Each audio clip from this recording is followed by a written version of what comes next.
Good morning, good evening, good afternoon. Nicholas Pepe is in London for a medical. Come on in and let's talk about it.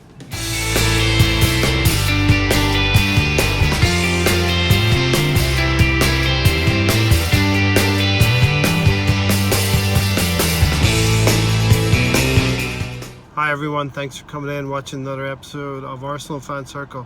I want to thank you for watching. I want to thank all of the new people who signed up for the first team, new subscribers. Really appreciate that. And thank you for all the love and comments that I'm getting from all over the world. Far-reaching places such as Australia, Malaysia, and the US here. So really do appreciate all of that. Really great news over the weekend, and it's continuing. Nicholas Pepe is in London for a medical right now as we speak, and may actually get announced later today, or if not later today, then in the morning. He is going to take the number 19 jersey. This is a number that he used at Lille, and it's a number that he's also used on international duty for Ivory Coast. We have signed up a fantastic player, a right-sided winger, on a 5-year contract from Lille, and we have in the process gotten ahead of such Champions League teams as Napoli, Liverpool and Manchester United. Now let's look at why he would choose us over Champions League teams. Well, basically we have a position that can be filled. It's his position on the right side of the attack, right winger. He's going to combine with Lacazette in the centre and Aubameyang, who would probably play on the left-hand side now. Aubameyang played on the left-hand side last season for the majority of the beginning of the season and did quite well there. After a little bit of adaptation, he started scoring some goals. So I have no doubt about Aubameyang, and people saying that we're going to lose goals from Aubameyang. In any case, while that front three will be very frightening, going up against the likes of Liverpool, Manchester City, Tottenham, Man United, Chelsea, and even away games such as Wolves and Leicester, where we were pretty bad last season.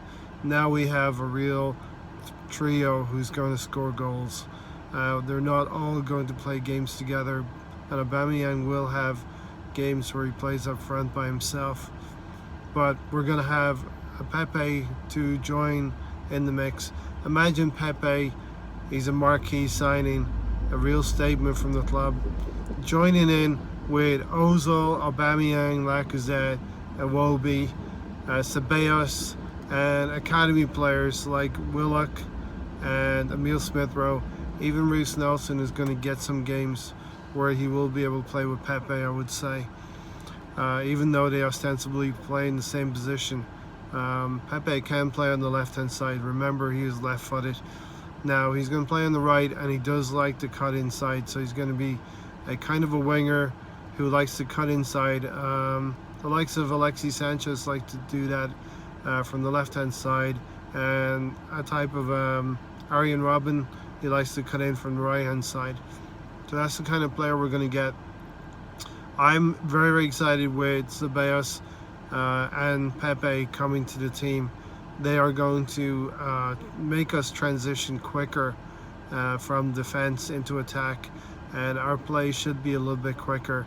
It was quite ponderous at times last season, quite safe and calculated, and I think Emery is going to be less pragmatic and more emphatic with his lineup, and we're going to see somewhat of the Liverpool model in season 2, season 3, in that they were scoring lots of goals. There was great games, but yes, we were conceding some goals as well. Liverpool were. So I see us following that model. We are obviously in the market for a defender. Now, other things that are happening out there, just to touch back pretty much on Ceballos pretty quickly. I see him as a forward midfield player, somewhere between an 8 and a 10. So he is going to be on the edge of the box, interchanging passes really quickly and opening up space for people on the outside of him. Pepe, Lacazette and Aubameyang should benefit a lot from Ceballos' movement. I do see him playing more around the outside of the box with Torreira and Xhaka and Guendouzi and Willock backing him up in midfield. I believe that he adds competition for Ozil, and that he will bring the best out of Ozil this season, hopefully. But if Ozil does not perform, Ceballos will be in the team. Now, the coach has a lot of confidence in Ceballos as well. Now, other news, aside from being gassed about Pepe and him having a medical today, and reasons why he chose us was French speaking. He has an opportunity to play with the club and get a number of games. We've seen last season with Guendouzi that the coach clearly believes in youth and will play younger players. So Pepe will have the opportunity to get many games. Ceballos will have the confidence of the coach. Other things that are happening with Arsenal right now, we are in talks. There's a few clubs that are interested in Mustafi, believe it or not, and we are in talks with Mustafi. We understand that the player is comfortable, as we know, and is not willing to leave, but the club is looking at a loan, if not a transfer, for Mustafi before the end of the window. So hopefully that can get done. The club is actively trying to acquire a central defender as well. Hopefully that will happen because of what I'm about to tell you with Koscielny, and also we're a little bit light in terms of defenders, and we do need to get that done. Talks are ongoing with Tierney with Celtic, and hopefully that can get done pretty soon before the end of the window. We will go back with another bid, and we should actually meet the valuation of Celtic and not mess around with this transfer anymore. It has been going on for over a month now. I know I reported about a month ago on Kieran Tierney, and that needs to get done, in my opinion. We cannot continue with a hybrid of Koscielny and Monreal. Not Koscielny, Kolasinac and Monreal. That is too much in between two sticks right there. Monreal is getting older but can defend, and Kolasinac clearly cannot defend. Finally, coming back around on the Koscielny situation, I understand that Edu has been meeting with representatives from Rennes and other French teams in order to get Koscielny the move that he wants.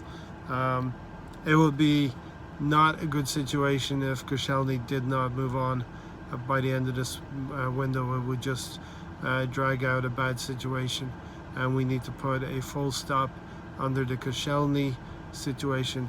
I hear you maybe thinking about who you would like for captain. I would like Hector Bellerin to be our captain for the coming season, and also I believe that Rob Holding is an outstanding candidate as well.